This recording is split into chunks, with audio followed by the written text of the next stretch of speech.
So many people na-emezi in ụwa ka ịfụfa ofu mfụ anya na mbọsọ bụ na ị ga-afụ ya ịfụchaghị anya ịma na ozugoli ya onye abụ nwụọ. O ji wabụrụ na so many grandmothers na-abụ ọ bụrụ na amụtalụ bụ ụmụaka ọ bụ na ụmụaka ba ada anata ụlọ idu ụmụba wee nọdụ na Lagos mụọba ba ada anata village tupu grandmother anụnwa na-anwụ ọ ya ewelele nwa ọ ga-asịsị kpọnatali ya maka na ọnwụnwa ka o ji maka ya wee nọdụ na o butere n'ihe owu ya na ọ bụ na nye afọrọ anụ nwa ịma na owuwe ezu anya ọnọdụzi ọ na-eche o nwere ibe ga-eme ka okwu bie ume ọntị na-edunata nwa tụrụ anụ ụkwụ na village ya bụ grandmother ekwu bee ume. Let me tell you, in your life is full of risky.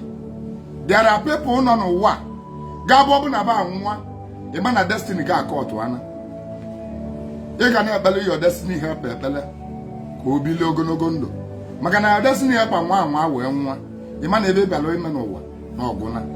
Agwa gị na anyị bụ a script actors and actresses.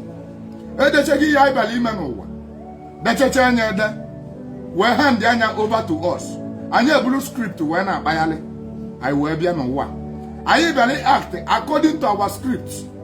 Let me tell you, ọ bụrụ na ị bịara ime dibịa ọ script anya gị na ị na-abịa ụwa sị gị na dibịa ka ị ga-eme ka ị bịa gbuo ụfọdụ ndị ọya ka ị bịa mee ụfọdụ ndị ka mụta nwa ọnọdụ ka mgbe dibịa ma m jụrụ na mmemme dibịa a na-adọ m aka na ntị mụ na aba n'ụlọ na ndị mma agba ọya riri nne na ndị mma emebe akpata ego riri nne ndị m ga-emebe awọta onwe be riri nne njụ na mma eme ya ọ bụ na m ekwere eme dibịa o nwere ọtụtụ ndị bụ na ọsọ baba ji ebe dibịa niile dị n'ụwa o nwere onye ga-emetalibe ba akpata ego o nwere onye ga-emetalibe ba amụta nwa ọntị na m ebido nya bụ dibịa nya bụ na ba amụta nwa. Ọ bụzie na m anwụọ along the line ịma na ba ga-adịgide buried wee nwụọ n'ụwa na o nwere ebe ga-eme ka ba mụta nwa maka na their destiny, the fulfillment of their destiny lies on my shoulder. This is something about onye. This is something about the reincarnation. Ọbịbịa bịara ụwa o nwere ebe bịara ụwa ime. Ọbịbịa bịara ụwa o nwere ebe bịara ụwa ime. So many people in life, many of them are for punishment to you. Many of them are there to witness your destiny come to fulfillment. Many of them are there to help your destiny. Onye ọbụla ịfọ n'ụwa welu 3 things o nwere ike igbu ofu ka ọ represent in your life. Onye ka ndị wee gba gị. Say gị respect whosoever ịfọ n'ụwa. Don't revenge. Maka na ede ga akara ka ga-ede. Ị ga na ebe ị na revenge njikwa gba gị sị gị na ọ bụrụ ibe gị niile furu efu ka ị ga-achọ achọ. Ọ bụrụ na ị nọdụ ka ị chọba ihe gị furu efu ịma na ị ga-achọta ọnwụ gị iwere ike ịchọta ọnwụ maka na there will be a time in your life ọ ga-abụ igo moto. There will be a time in your life ọ ga-abụ na ọnwụ chọrọ igbu gị na moto. It's only your chi that has intervened, that can intervene in your destiny. Kwue na ọnwụ ama mgbu gị o wee jee meeting eje bagain ya ebe ọ bụ na ọnwụ sị na ọnwụ ama mgbu gị na moto maka ị gada na akara aka na ọnwụ ama mgbu gị na moto in order ka ọ rewrite ya your destiny. Na ego gị ga-efu na moto ga-efu na ụlọ gị ga-agba ọkụ ka ndụ gị wee dị chi ga-asign anya it must happen. Moto gị nwere ike ebe pakịrị moto mmadụ afụ ka inye ojeje zuru ya nyafuo dị moto ikunye ịchọba moto trak bịa gbaghalịba ka ịchọta moto everywhere a na-achọ ka etinye ka ọ dị impossible na ịma chọta moto ị na-achọ moto mgbe na ị na-achọ moto kedu ihe ị na-achọ? Ị na-achọ ọnwụ gị. Ị na-achọ ọnwụ gị maka na ọnwụ na-achọrọ iji moto wee bupụrụ gị n'ọnya maka ị na-achọ ndị wee gwa gị na ọ bụrụ ihe gị niile furu efu ka ị ga-eme gịnị ka ị ga-achọ achọ maka na ihe ga-efunarịrị gị no matter how righteous ị dị o nwere mgbe ọ ga-abụ oluwe ife efunarụ gị. Mmadụ na-abịa be dibịa zuru ego ya. Mmadụ na-abịa be dibịa zuru ewu na ọkụ ewetala alụsị. Like talk more of you. Nwa dibịa bụ ga-agbalụ gị ọgwụ jee melụ gị ka ihe ga-afụla efu ka ọ nachi ihe azụ jụọ onye ma onwe dịkwa mbọsị ihe efu na cherain ibi nna da cherain ebe ọ nọ e na-ezu fonu na cherain a na-ezu ego na cherain e na-ezu ewu dibịa ewu alụsị na cherain a na-ezu ji ekpotela alụsị na cherain o nwere alụsị nọ n'ụwa a na-ezu n'ugbo ochie kama ka anyị kwuzie na onye bụ na chi chọrọ igbu ya bụ onye ochie ahụ wee menye ojezu ochi na alụsị ozuzi ochi na alụsị chi wee fọ opportunity oge ji wee gbue. Let me tell you, ị ma na chi gị wee ka igbu nwa gị, ị ma na chi gị wee ka igbu nwunye gị, ị ma na chi gị wee ka igbu di gị. Ndị wee gwa gị sị gị na ọ bụ na ị na-ekpe ekpele ka ị mụta nwa nke ikpebe ekpele nwa a ị ga-amụta ka ọ bụ na ọ katara akalaka ibi ogologo ndụ ka ọ bụ na ọ katara akalaka iwe nne na nna maka na iwe gị na-ekpe ekpele ka ị mụta nwa ozugbo ị mụtalụ nwa ọ bụ na nwa gata na akalaka na nne ga-abụ nwa enwe nne enwe nna na akalaka ya ịma na ị ga-ejebe ọ ndị a ka a na-akpọ ajọ nwa ihe ọ ji wee bụrụ ajọ nwa bụ na ba na-ewe bad destiny na destiny ba ga-eliminate so many people akalaka ba ga-egbu ọtụtụ ndị mmadụ ọnya ka eji akpọfa ajọ nwa. Are you understanding me? Agba nke sị gị accident gburu mmadụ abụrụ na briji gbalili agbalị, accident gburu mmadụ abụrụ na ụzọ mebiri emebi, accident gburu mmadụ abụrụ na gọọmenti alụrụ ụzọ maka na obodo gọọmenti lụrụ ụzọ accident na-eme. Mgbọ ndị bi UK accident na-eme na UK, ndị bi London accident na-eme na London, ndị bi America accident na-emekwa na America, ndị bi South Africa accident na-eme na South Africa, ndị bi Europe accident na-emekwa na Europe. Kedu ebe accident na-ada eme? Onye chi kwetara ka ọnwụ ọ ga-anwụ, osisi tigburu onye tigburu chi ya, onye chi kwere ndụ ga-adị ndụ maka gịnị? Ụzọ ahụ gọọmenti na-alụrụ ọgwụ ndị na-agafe ya on the daily basis ha nwere accident. Kedu ka o si wee ruo tọnụ ga accident wee mee? Ị ma na ọ nwere family a ga-agba gị na eri faji wee bụrụ eri faji wee mee exist n'ụwa na moto egbu onye family be. Ị ma na ọ nwere family na-enwenube na-agbajinube aka by accident moto, accident machine. O nwere family o nwere egbalu n'ụzọ for 30 years o medube experience accident. Ị ma na ọ dị, ị ma na ọ dị, mana o nwere enyali moto just 1 year o ji wee nya moto wa accident. Ị ma na ọ dị, ị ma na o nwere ebe driver God is good driver maọbụ GUO driver. Ị ma na ọ gbago n'ụzọ more than 40 something years o nwenube accident. Ị ma na ọ dị, ị ma na ọ dị, ọpọnụ na gọọmenti adara ụzọ ọ na-agba ụzọ ahụ. Ị ma na ọ dị, nne ka ị ga-eji wee malụ na whatever thing melụ in your life na your chi mere assigned nya bụ ọlụ chi gị. Ọ bụ na ị ga-adị ndụ chi gị ga-ekweta ka ị dị ndụ. Agwa gị na o nwere ya gbasa gị na Chukwu, ọ bụ Chukwu okike abịa mma, o nwere ya gbasara ya na ị ga-abụ dị ime mụọ nwa bụ si n'aka chi gị, na ị ga-abụ aga si n'aka chi gị. Ebe kata na akalaka ga-eme ọ bụ na ị ga-amụ nwa, ọ bụrụ na Chukwu na-aza ekpele, Chukwu okike abịa mma onye na-aza ekpele ibe dị nna nna anyị gụrụ n'aba nọ chi na-aza ekpele, chi gị na-aza ekpele. Ọ bụrụ Chukwu nọ chi gị na-aza ekpele na-ege ntị aba a na-agụ chi gị na-aza ekpele. Ọ bụrụ Chukwu, ọ bụgodị na Chukwu mana Chukwu okike gị bụ ibe ka aza gị ekpele na ọ bụrụ Chukwu kwụsị ikpelu Chukwu bebelu chi gị. Ibe dị nna nna anyị ba na-eme bụba weta nzu fenye Chukwu ọnọ, ha da-ayọ Chukwu anything, ha da-agba Chukwu ma elebe anything. Onye ba na-efokọs bụba nyeche Chukwu ọnọ sị Chukwu nke bụ ọ ga-ala ngadanga ọnọ n'elu ọgọdị a na-akpọ na nabarapịa tọkpọbazi mmụọ ndị ọzọ bido yọba ndị nna nna ba bụ ibe yọba mmụọ mmiri ibe na ba da-ayọ Chukwu anything maka na gịnị? Chukwu ekechego ụwa mgbe ọ kere ụwa baa n'ụlọ kpọchi ụzọ na-enene gị ndị iketara na akalaka gị bụ ibe ndị ya na-eje na igwukwu aga agbasara Chukwu, na ị ga-amụ nwa agbasara Chukwu, na ịmụrụ nwa agbasara Chukwu, na nwa gị mụrụ agbasara Chukwu, na ịmụrụ nwa na ọpụreshọn onwe ya gbasara Chukwu di ya. Ọ bụ na ị ga-anwụ n'oge ọ gbasara Chukwu, ọsọ gị kpọọ Chukwu from now to January. Nwaanyị ga-amụ nwa na ọpụreshọn ga-amụ nwa na ọpụreshọn, nwaanyị ga-amụ ebe ọ na-amụ nwa ga-amụ ebe ọ na-amụ nwa maka gịnị? Na ịdị na-akpọ dị vital spirit kwesịrị inyere onye bụ nwaanyị aka. Gwelu the attention ị na-enye Chukwu weli enye chi gị for something different in your life. It's only your chi that has the final say in your life, not Chukwu. Even Chukwu cannot intervene. Before Chukwu can operate in your life, or no order from your chi. Whatever good or bad that is coming in your life, your chi have to sign it. As they say, Chidera Odego. Chikwado Ome. I think Sopuluchi gi mamu Sopuluchi gi. Chi buzo. No, chi gi buluzo. Inesia nazo. Chi nwata kwa aboko. Chi nwata kwa ako. Nwata batako. Chi nwata kwa ako. Nwata batako. Onye gagadala ije wee dada bụ chi ekwatulia. Igbo isi tata chigi meligi ji gbo isi. Chigi mali isi reason iji gbo isi. Nyaga njikwa gị ịkọ n'onye ụwa ọnụ ibe chi ya melie. Ịkọ na mọnụ ebe chi mụrụlụ m ọkụ. Na onye ọbụla wele ebe chi ya rụrụ ọkụ. Ịkọ na ọkọ m ọnụ ụwa evoluchi m anya. Ị na-anụ. Mgbe ị na-agọ m ọnụ ụwa.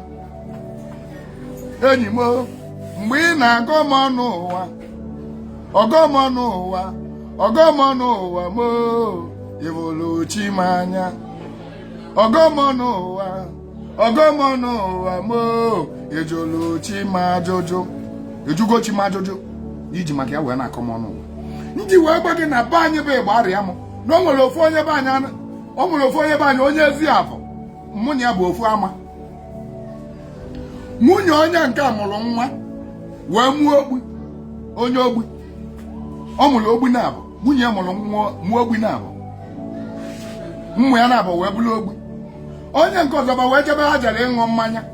Onye nke ọzọ nwunye ya na-amụ nọma. Ụmụ nwunye ya niile dị mma. Ụmụ niile ọ mụrụ dị mma. Wee bataluo okwu wee sị alụba na ababa wee kọwa ọnụ. Nke wee sị ya ngị ji atọgbara ha nke nwunye gị na-amụ ogbi. Nke nwa nwunye gị na-amụ ogbi ka nya ga-abụ onye kwuo okwu ị na-asị okwu. Negodu nna onye ogbu ya na nwunye gị na-amụ ogbi. For that reason chi onye n'ọkọrọ ọnụ wee jee discourse wee jee gwachi gị akwụkwọ maka na ụnụ amara ihe na-eme n'ụwa. Onye na ịkọrọ ọnụ chi ya ga-eje gwachi gị akwụkwọ ewee kpere ikpe na mmụọ. O wee kpegbuo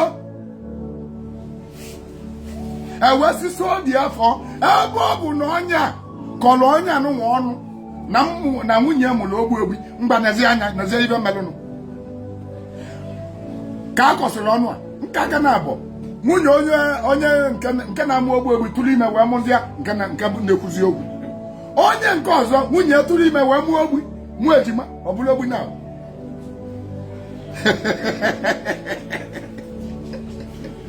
mgbe ọ bụrụ ejima dị ọ mụrụ nke izi ọ bụrụ ogbi ọmụkwụ ọzọ ọ bụrụ ogbi ibe mma bụ na ogbi na-abụ nọ na bịa ogbi na ọkọrị ọnụ na ogbi na abụọ na dị na bụ onye enu adịgo gwa bịa efu gị ya tupu ịkọ mmadụ ọnụ leelo na ịbụrụ mmadụ ọ na-aga otu a ịkọ ọnụ ọnụ na ịbụrụ mmadụ ọ na-eme mbesa ịkọ ọnụ ọnụ na chie maala ibe malụ maka na ike onye ọnụ tie eje kwachi gị akwụkwọ enwere ike maka amụta na nwa ogbi maka na chi nwa gị ọ bụ na mụ na-achọ ịbịara gị ụwa iwe jere ịkọ mmadụ ọnụ na ọ bụ mbesaịdị iwe jekọ mmadụ ọnụ na ọ bụ mbesaịdị iwe bịa mgbe bịaza ewe kpewesi gị kpewesị okie na nwa ọbụla ị ga-amụ bụ mbesaịdị ọ bụrụ gị bụ nwa na-eje na ihe eje nye mere ụfọdụ ji bụla aga bụ amụtazi nwa maka na ụmụaka niile gbaziri ọsọ ka enweta ya bụ ogbi ka enweta ya bụ mbesaịdị ha niile agba ọsọ ụmụ gị niile agba ọsọ so ịkọ ụdị ọnụ anụnwa ngwa bụ nwa na-abịa njụ kama ihe ga-ekwu bụ ihe ga-emezi bụ chi mụ nwa na bụ nwa ị na-achọ ịmụta ejeje kpebe ikpe wesị no anyị kwetara ọmụmụ ya niile dị mma kama ya owuwe ya ọzọ nya bụziala ebe ahụ ọ kọrọ n'ọnụ. Are you understanding that? I think innocent child, other innocent. Innocent child, other innocent. Nwata bụ amụrụ okpuo isi adịrị innocent. O nwere ibe o melụ o ji wee kpuo isi ikezọbụ punishment to the father ka o receive, punishment to the mother ka o receive. Ọ dịrị innocent, o nwere onye ọbụla gwara ọrụsị dị innocent. O nwere something melụnụ, o nwere ihe melụnụ onye bụ ji wee bulu ọrụsị ya bụ wee pụta ụwa. Are you getting the point? O nwere ihe melụnụ o ji wee bulu obulu pụta ụwa. E ji wee bulu na obulu pụta ụwa na dibịa ada agbọta ya agbọta maka na ihe chi gị ji wee punish ya gị.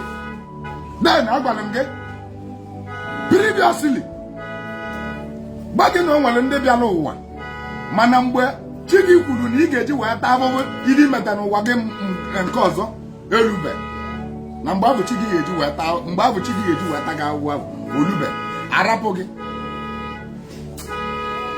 ibigide ndụ iluo 10 years asị mba o kobere olu 20 years olube 30 years 35 years asị na olugo 35 years ebe o ji wee bụrụ na mmadụ ga-enwe accident ebe enye aka ọ bụla ihe beta n'ụwa gị mbụ maọbụ ihe imere mgbe abụ ị na-eto ka chi gị ji edelielu gị ka a punish gị for that. Ụfọdụ bịara wee lụ nga egwusiri m ofu content creator weli ya koyelibe na internet. Ụfọdụ bịara ụwa nụ wee lụ nga, o nwere ndị bịara wee lụ nga. Ị bịara ịlụ nga ibe imetara n'ụwa gị mbụ na ka ị bịara ịlụ nga ya. O ji wee bụrụ na ụmụ niile ị ga-amụta nwere ego ewu ego n'anya gị na mbọsị ị nwere ụmụ gị akpatara ego maka na nga ka ị bịara ịlụ ka moto na-eme ebe a. Ụfọdụ abụ bịara uwe ịlụ nga were ike ọ bụ na iji ndị mmadụ wee gba ọgwụ ego. Onye ọbụla gburu mmadụ maka ụfọdụ otu a mkpa gị na elu igwe adịrọ na ọkụ mmadụ rọ ife ile na igbo mmadụ ịnafiri, ife ile na ịlụcha alụ a na ịnafiri, imegidere nwaanyị ajadu megicha nye ịnafiri, ijere ezigbo ebe mmadụ oririchi ịnafiri asị ibe bụ ụwa gị ọzọ maọbụ n'ụwa gị nka o mezi n'anya gị kịta ome n'ụwa gị ọzọ ịta ahụhụ ya. Ibe imetalụ na ụwa gị mbụ ka ị ya ata ahụhụ ya ka ị mara amalụ anya gị na-abụ ka ị ga-eji wee bịa ama mpọnichi gị na mmụọ na ebe a ga-apọnichi gị bụ n'ụwa ebe ị nọ wee kote ahụhụ ka ị ga-adị wee tie. Ọ bụ na mmadụ ka i gbuwelụ n'ụwa gị mbụ wee gbuo egbuchee etiri gị as punishment na ebe bụ ụwa ọzọ na ị ga-ata ahụhụ ya. O nwere ndị bụ na maka na i gburu mmadụ n'ụwa gị mbụ mbọsị ị ga-abịa ụwa ekele gị na ị ga-egbu gị otu isi gbu mmadụ na ị ga-egbu gị mbọsị ekele gị na ị ga-egbu gị ka a ga-eke onye ga-egbu gị. And o nwere ihe onye ahụ bịara ụwa ime n'ihi igbu gị ka ọ bịara, o nwere ihe ọzọ ọ bịara ụwa ime. Ihe ọ na-abịa ụwa bụ ka o gbuo gị ka ọ fulfill destiny ya. Destiny ya bụ igbu gị and o gbuo gị ọ na-afri, o gbuo gị ọ na-afri na akala aka ya ka ọ bịara ime ifọfil akala aka bụ igbu gị.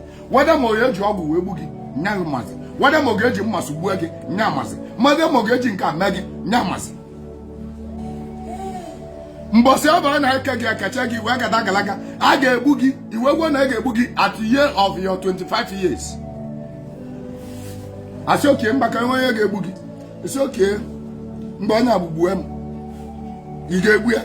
Nna nwe ihe ọzọ m na-eje n'ụwa ime adị m eji igbu mmadụ achọghị onye ga-egbu oke mmegbu ị ga-egbu ya mba nsogbu adịrọ ije nata onye ga-egbu gị aja nata paasị nke ya ngụwa nata paasị nke gị iwe gị bụrụ onye ga-egbu gị ụzọ ụwa iwe gị bụrụ ya ụzọ wee pụtaba ụwa ijebibegodo ndụ gị ị na-ebi ọ na-atọ gị ị na-ebi ọ na-atọ gị ị na-agba moto ị na-eme nka ị na-eme ọ na-atọ gị ị na-eme ọ na-atọ gị amụ onye enu onye abụ etobe enweghị onye abụ mụọ ọnya ọ bụrụ nwa gị.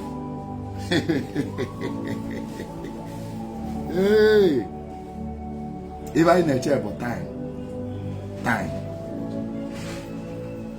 Mgbe na ị mụrụ onye na ọ bụrụ nwa gị a na-eche time. O ji wee bụrụ na nwa gburu nne ya maọbụ nwa gburu nne ya ọ ihe kata na agalaga na a ga-egbu gị. Onye ọbụla egburu egbu n'ụwa bụ nya akatala ya, onye agbagburu agbagbu bụ nya akatala ya. Ọ bụrụ gasị m what of accident mee ndị igwe mmadụ anwụ, igwe mmadụ abụghị anwụ ada particular point in time ndị mmadụ ga-eji wee nwụ na accident ya bụ onye chi ya na-ekwetara na ọ ga-anwụ na accident a ga-esi ebe a pụọ. Ọ nọdụgide ebe accident ahụ mee moto ahụ kwụọ jajaja kwụọ ndị ọma mmetụ ya ọka ama nke ya accident moto samasọt 20 times ọka ama nke ya na-arụ. Do you believe with me that? Do you believe on that with me? You believe ya? moto wee so ma assault wa kulisi onye ọbụla ibe na nọ na moto anwụọ akpọpụta ofu obele nwa ọka akọ ya. Nothing happened to the person onye ba nọdụ n'ime moto maka gịnị na chi ga-ekwetara ọlụ gị na accident ga-egbu gị. Onye chi kwetara na egbe ga-agbagbu ka egbe ga-agbagbu maka na mbọsị ebutere egbe ka agbanya ya afe. Onye plan ego o jiri egbe gbagbuo gị ma chi ga-egwero ọ pụta n'ụzọ emenye arrest o jewe nga maka gịnị chi ga-egwero na egbe ga-egbu gị. Ibe chi kwelu ga-eme onye mama gwa gị na chi gị nwere ike ichenji ya gị destiny gị. It's only your chi that has the right to rewrite your destiny.